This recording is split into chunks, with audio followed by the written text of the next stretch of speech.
Indonesia masih akan menurunkan wakil-wakilnya di kategori tarung yang dijadwalkan berlangsung besok di Bac Du Lim, Hanoi, Vietnam. Dan saudara, untuk mengetahui bagaimana persiapan tim silat Indonesia di kategori tarung, kita akan terhubung dengan reporter Rizal Pahlevi untuk melaporkan persiapan tim silat di SEA Games ke-31 Hanoi, Vietnam, yang akan melaporkan dari Hotel Daewoo, base camp tim silat Indonesia selama SEA Games berlangsung. Silakan Rizal. Ya baiklah, terima kasih saudara penonton maupun pemirsa dimanapun Anda berada. Saat ini saya tengah berada di Hotel Daewoo, di mana tempat menginap tim silat Indonesia sekaligus melakukan persiapan selama ajang SEA Games ke-31 berlangsung. Dan kami informasikan juga bahwa silat sendiri sudah menyumbang 1 medali emas, 2 medali perak, di mana medali emas dicatatkan atas nama Ririn dan juga Rizka, sementara medali perak 1 dari tunggal putri atas nama Arum Puspasari, dan juga 1 lagi medali perak dari nomor seni trio maksud kami yang disumbangkan oleh trio Anggi Faisal Mubarok dan Asep Juldan serta Nunu Nugraha. Dan setelah melewati nomor seni, wakil-wakil Indonesia tentunya masih akan bertanding lagi di nomor tarung. Dan untuk mengetahui bagaimana persiapan Indonesia sejauh ini di tim SEA Games ke-31 Hanoi ini, kita akan langsung bergabung dengan Pak Bayu Sah Johan dan juga Pak Mariano selaku manajer dan Pak Bayu selaku Wakassekjen PBSI. Dan Pak Bayu, kita melihat kemarin hasilnya 1 emas 2 perak. Tanggapannya seperti apa, Pak? Ya baik, sebenarnya kami belum cukup puas ya atas apa yang terjadi kemarin khususnya di kelas seni. Ada beberapa kelas yang menjadi unggulan Indonesia khususnya di tunggal putri dan regu putra, yang mereka ini menjadi juara beberapa kali di kejuaraan seperti Asian Games dan sebagainya, dan kita melihat bahwa performance mereka ini lebih baik daripada lawan-lawannya. Ya kami sangat prihatin, ada mungkin kalau dibilang kecurangan atau subjektivitas bisa saja. Ya kita sangat menyayangkan bahwa perlakuan ada wasit yang memperlakukan tim Indonesia khususnya tunggal putri dan regu putra ini artinya keberpihakan kepada tim di luar Indonesia begitu. Ya Pak, sejauh ini berbicara tentang target Pak, sudah meraih 1 emas 2 perak dari nomor seni. Seperti apa Pak progres sendiri Pak dari target yang sudah dicanangkan Pak? Insya Allah besok kita akan mulai pertandingan, ada 4 kelas yang dipertandingkan, dari keseluruhan tanding itu ada 10 kelas. Ya kita sesuai dengan target yang diberikan oleh pemerintah, KONI, Kemenpora, ya 4 medali emas yang harus diraih oleh tim pencaksilat Indonesia. Insya Allah kita akan fight ya, kita sudah menginstruksikan kepada manajer, pelatih, dan seluruh atlet, memotivasi mereka untuk sekuat tenaga mencapai melebihi target apa yang sudah ditetapkan.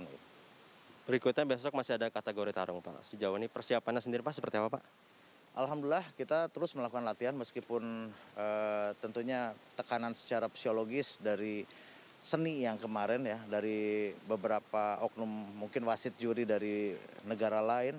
Kita tetap optimis dan terus melakukan motivasi agar mereka bertarung sebaik mungkin, sehingga prestasi yang diharapkan dari 10 pertandingan atau 10 kelas dikategorikan tanding tadi, kita bisa meraih prestasi yang sebanyak-banyaknya. Baik, berikut ke Pak Mariano Pak. Peta persaingan Indonesia di kategori tarung Pak seperti apa Pak? Jadi kalau melihat satu masa lalu, yang kedua persiapan, pasti tuan rumah sudah mempersiapkan ini sebaik mungkin. Tapi karena kita punya 10 nomor, tentu saja negara-negara lain juga mempersiapkan nomor-nomor unggulan mereka. Dengan masih banyaknya turun atlet-atlet ex-Asian Games, ex-SEA Games yang lalu. Itulah yang akan menjadi pesaing kita di itu nanti. Gitu.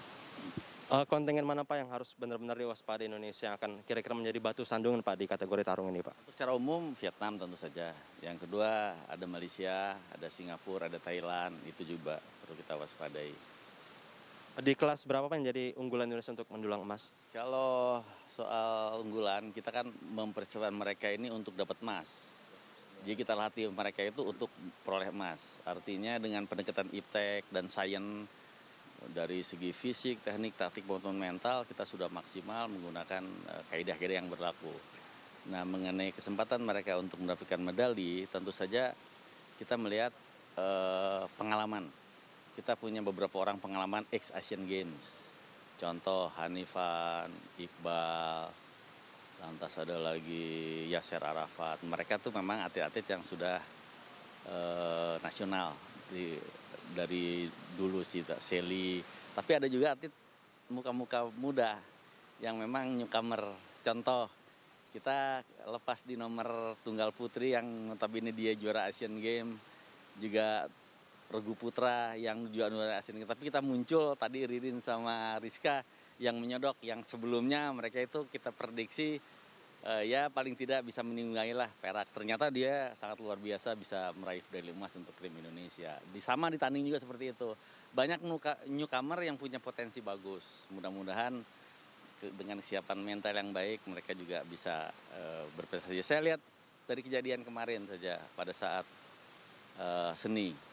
Kita tidak cukup main bagus untuk memenangkan, tapi harus main bagus sekali.